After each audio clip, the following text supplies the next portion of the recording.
เรียบร้อยนะครับสำหรับครั้งนี้นะครับ ก็โครงทั้งหมดก็ขึ้นเกือบจะ100%เลยครับนี่มีรองรับที่นอนอะไรเรียบร้อยแล้วนะครับ ก็ด้านล่างนี่ครับมีรองรับเอาไว้นั่งนะครับตรงนี้นะต่อไปนะครับเดี๋ยวผมจะเพิ่มตัวอลูมิเนียมโปรไฟล์ตัวนี้นะครับเข้าไปนะแล้วก็เดี๋ยวจะใส่บานพับนะครับ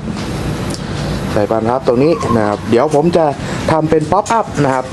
ให้เฉียงขึ้นมานะไม่รู้ว่าจะเฉียงประมาณไหนนะเดี๋ยวรอดูนะครับโอ้ยประมาณนี้นี่ครับผมตอนนี้ก็น่าจะประมาณ 50% แล้วนะแล้วก็จะเอาแผ่นอลูมิเนียมคอมโพสิตนะครับมาปิดรอบด้านนะครับ